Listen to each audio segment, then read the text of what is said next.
Hey ladies and gents, Joe here, the guy with 5 different spellings of Arman Tsarukan on my notes.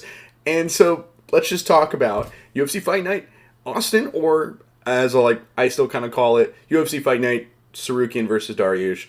And it was actually a pretty wild card that I was very happy to watch. So let's get to the fights.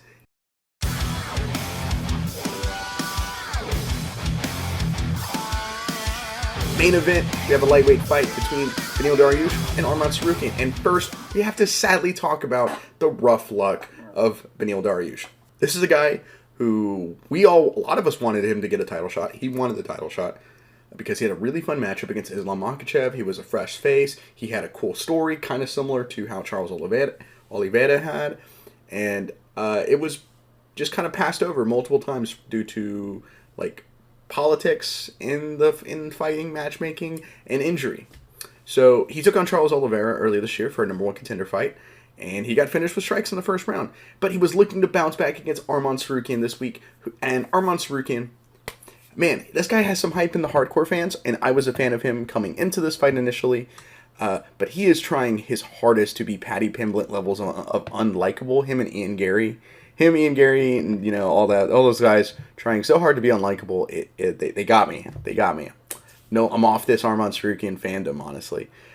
He had multiple guys confront a fighter during fight week, and then when said fighter got finished and had a horrible stoppage where he was beat way longer than he should have, he said he was kind of glad about it. He was happy to see that. No, just disgusting stuff, and just killed my fandom of him personally. The dude is a great fighter, though. And out the gate for this fight, Benny comes out aggressive, and just gets caught. Problem of Benny is he's very hittable, and he's a little chinny. And he just gets caught. Sometimes he toughs it out, and you have this great moment. Sometimes he just gets put out. It's just kind of how it is. And he gets put out with a first-round KO. Arman Tsarukan beats Beneil Dariush with a KO in the first round. All that. Wild stuff. It kind of sucks to talk about because I really like Beneil Dariush, and I don't like Arman Tsarukan anymore. But I kind of expected Tsarukan to win. I thought he was like a kind of a younger, cleaner version of Dariush in a way. I find him to be very similar. So I was hoping for a really good scramble fight on the ground. But, okay. So we get instead. It's just how it is. It's the fight game. Now Tsarukan is calling for a title rematch because, while he's never had a title shot before, he has fought Islam Makhachev before in a very, very, very close fight that they had years prior, and I think he's a very interesting contender to the mix.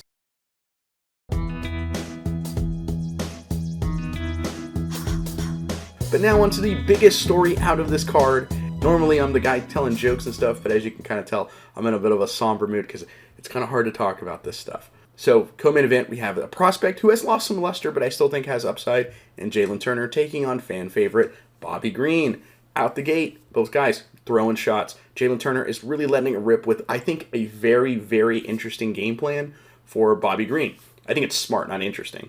So Bobby Green, known for shoulder rolling, kind of a Philly shell, shoulder rolls, taunts with his hands low. He usually is very slick with his head movement, and he's been able to catch guys who are also good strikers or good boxers with that unorthodox style. He gave Drew Dober a ton of problems in the past, so it's definitely an interesting title. He was giving Dustin Poirier years and years and years ago problems, but then Dustin Poirier kind of figured it out with doubling up on the same side. He's a tough task if you're not ready for it. So this time, doubling up on the same side with double jabs, something we don't see in MMA enough. I love a good double jab. I'm a big boxing fan. I always kind of have been. And at least, I don't like modern boxing, admittingly. A lot of people don't, trust me. But double jabbing, love seeing that. Love seeing it shown off here. And then he was also kicking the legs with good low kicks that were able to really kind of disrupt the flow and movement of Bobby Green in there, who was trying to, obviously stay in the zone, kind of move and groove. And so when you're getting kicked in the leg, it's kind of hard to move at the hips. Makes it because your weight is constantly shifting as well. Sometimes that kick is going to be really, really, really painful. So it is how it is. Finally, the big punches start coming, and they've been both throwing big punches at this point, but the really big punches from Turner start coming, and Bobby Green, who has a decent chin, does hit the mat, and he just gets pounded on. Then he gets pounded on more, and more, and more, and more. It is haunting. It's disgusting. I'm dropping the smile completely. I can just feel it falling off, like melting off my face. Disgusting stoppage. I honestly... So, like, Veronica Hardy's on the show. This is, like, my one joke I have about it, just to add some levity. Because, oh, God, it's not cool, dude. This is my one attempt at adding levity. Dan Hardy's wife fought on this card. Veronica Hardy. I really wish Dan Hardy was there to yell about it again, honestly. Still the coolest thing Dan Hardy's ever done. Yeah, fight for fighter safety, dude. Jesus, though. Yeah, it was disgusting. This is the kind of guy, like, Bobby Green has some years on him, right? Like, let's be honest. He's an older guy with some years on him, with some damage on him as well over his career. And this is the kind of stoppage that is a veteran killer. I am disgusted. I think it's gross. Obviously, this is a rough sport. This is a sport, full contact sport, a violent sport. We've seen a lot of horrifying things in this business that were all within the grounds of it. We've all seen those fights where it's like someone should have thrown in the towel, but the guy kept going. We've all seen these situations and things like that. But we've all seen bad stoppages. But, man, it doesn't make it easier, It's rough. It's real rough to see. And I'm not even particularly a fan of Bobby Green. I like him, but I'm not like Bobby Green, yeah. Like, I'm not one of those guys necessarily, you know what I mean? If that makes sense. But, anybody. If this could be... If you're aware of me and my character I play, one thing the character I have on screen that I play and myself have in common is we both hate or dislike Conor McGregor, and we both very much dislike John Jones in and out of the octagon. And but if this was those two, I will say if this was those two, I would be reacting the same way. At least I hope so, for my own sake. But it's disgusting. Gross stoppage. I'm not even going to describe the stoppage to you. If you want to look it up, you can. Don't recommend it. Horrible. I will say this. I never want to see the referee, Kerry Hatley, in an MMA fight ever again. I never want to see him refereeing again. If he does, I have to call into question. It's Texas. It's Texas State Athletic Commission. And Texas, I'm an Oklahoma guy. I live in Oklahoma, born and raised here. And so Texas, Oklahoma always had that like weird beef. And so part of me wants to just go, it's Texas, man. What do you expect? Like, that's not fair, though. We need something good. Like, we have bad referees and bad judges, athletic commissions all across all across the world. This needs to change. Like, refereeing, the bad makes you really appreciate the good referees. I love me and Jason Herzog. Keith Peterson, I think is pretty decent. I think he's pretty solid. Urbadine sucks still. That kind of sucks.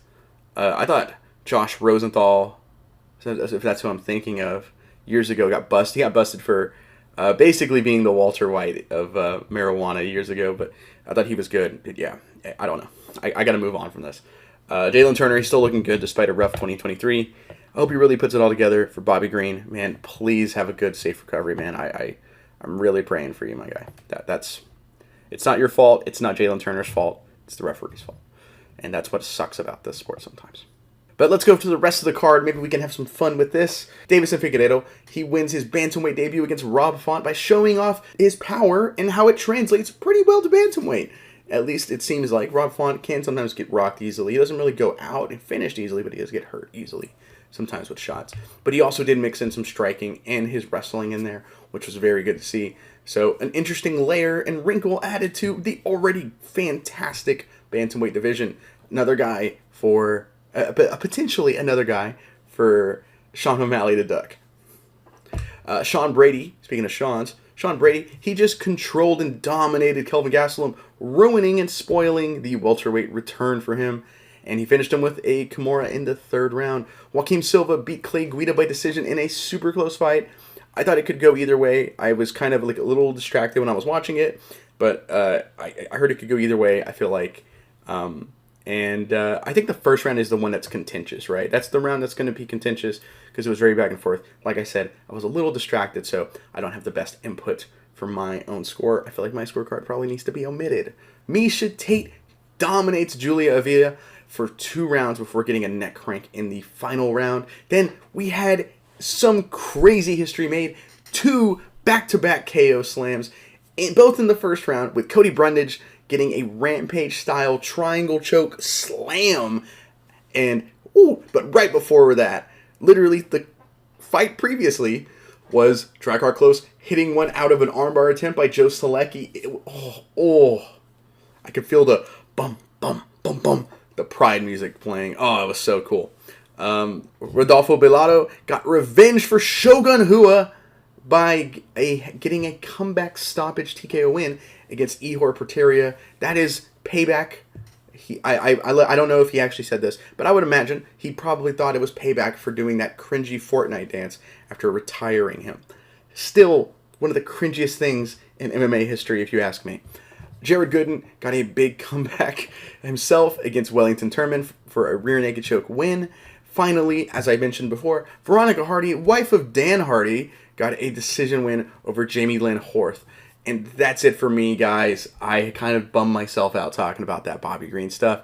But if you want to, want some levity, you want to get cheered up, you want to see some fun, maybe some interesting and insightful things, then if you don't know, now you do know. Where's Road Dogg at? If you didn't know, Retro Review Series has been moved from the main channel to the second channel, the INC Live, as you're seeing, obviously this video. It's on this channel now. And we started putting it out there. We put UFC 1, which is the latest one, on there. And go check it out if you haven't seen it. It's a lot of fun. It was really a lot of fun for me to shoot and work on. And it was really cool to see how far this sport has come, I think. So it's also a pretty monumental event, obviously.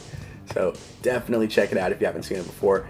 I'm Joe with the INC. Thank you so much for watching.